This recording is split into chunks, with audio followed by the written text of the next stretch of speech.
Hi விவோஸ், இன்றைக்கி நம்ம என்ன பார்க்க போகிறோம் அப்படின்னா மகாநதி சீரியலுடைய ப்ரோமோ பார்த்து தாங்க இந்த வீடியோக்குள்ளே போய் பார்க்க போகிறோம். வாங்க பார்க்கலாம். மகாநதி சீரியலில் இன்றைக்கி எபிசோடில் பார்த்திங்கன்னா விஜய் அண்ட் காவேரியுடைய கான்ட்ராக்ட் விஷயத்தை ராகினியோட அப்பா பார்த்துக்கிட்டிங்கன்னா விஜய் மேலே இருக்கிற கோபத்தினால பிரஸ்காரங்க கிட்ட சொல்லிடுறாரு. உடனே பிரஸ்காரங்க பார்த்துக்கிட்டிங்கன்னா காவேரி வீட்டுக்கு போய் கான்ட்ராக்ட் விஷயத்தை பற்றி காவேரி கிட்ட கேட்குறாங்க. காவேரி எந்த ஒரு பதிலும் சொல்லாமல் அழுதுகிட்டே இருக்காங்க. அதுக்கப்புறம் பார்த்திங்கன்னா குமரன் அவங்கள சமாதானம் பற்றி திட்டி அனுப்பிடுறாங்க. அடுத்தது காவேரி வீட்லேயும் காவேரியை பார்த்திங்கன்னா காவேரியோட அம்மா பயங்கரமாக அவங்கள திட்டுறாங்க. காவேரி பார்த்திங்கன்னா அழுதுகிட்டே அங்கேருந்து ஸ்டால் பட போயிடுறாங்க. அதுக்கப்புறம் விஜய் காவேரி தேடி போகிறாரு. அங்கே பார்த்திங்கன்னா காவேரி அந்த விஜய் கிட்ட பேசிகிட்டு இருக்கும்போதே காவேரி திடீர்னு மயங்கி கீழே விழுந்துடுறாங்க. விஜய் உடனே ஹாஸ்பிட்டலுக்கு காவேரி தூக்கிட்டு போகிறாரு.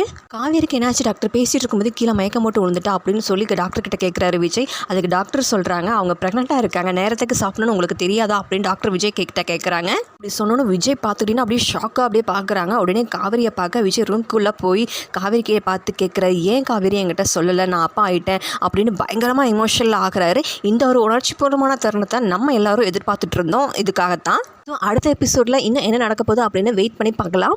மேலும் இதுபோல் வீடியோக்களை பார்க்க மறக்காமல் லைக் பண்ணுங்கள், சப்ஸ்கிரைப் பண்ணுங்கள். நன்றி, வணக்கம்.